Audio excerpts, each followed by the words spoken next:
In this video, we're going to look at topic 84, example 2, use inverse variation. So we're looking at this example down here, but first we want to go over the concept. So the concept of inverse variation is that when a relation between x and y is an inverse variation, we say that x varies inversely with y.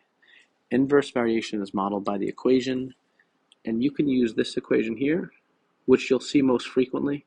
This is kind of the standard one. Or with an equivalent form, this one here, right? You notice that x and y have been swapped, or xy equals k. And notice that this third one is actually what we did in the last video, right? We multiplied x times y, and then we came up with a number. That's actually going to have a definition here, or it's a term that we're going to be familiar with. So the variable k represents the constant of variation, the number that relates to two variables in an inverse variation. In this table, the constant of variation is 24. So if we were to multiply x times y, that's going to be equal to k. And notice that for a table, when there is inverse variation, the k value is the same throughout.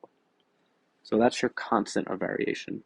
The x and y's will change, right? Those are kind of our inputs, outputs. But the constant of variation, the k value, will remain the same throughout the entire, within that specific example. So 84.2, use inverse variation. In an inverse variation, x is equal to 10 when y is equal to 3. So we want to write an equation to represent the inverse variation, then find the value of y when x equals negative 6. So the inverse variation, I'm going to use the formula y equals k over x. You can use any of the three highlighted in blue above, but this is kind of your standard one. It's the one you'll see most frequently. So we're told in an inverse variation, x is equal to 10 when y is equal to 3. And we're going to try and solve for k. So to do that, I would multiply both sides by 10.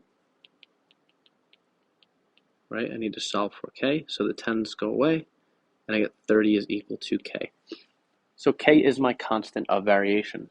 So I'm going to rewrite the formula using a 30 as the k value. This part here is the solution to where it says write an equation to represent the inverse variation. This is that equation.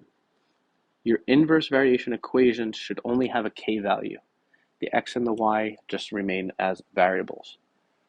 The second part of the problem says then find the value of y when x equals negative 6. So I take my equation, I plug in negative 6 as my x value, simplify, y is equal to negative 5. And I have my solution. All right, so find the value of y when x equals negative 6. Y would be equal to negative 5. That's it. These problems are pretty straightforward. You're plugging in usually an x and a y to solve for k. So that was what we did here. Then you write the formula, and then you plug in either x or y, and you find the unknown variable. Usually very straightforward. You should not have a lot of trouble with these.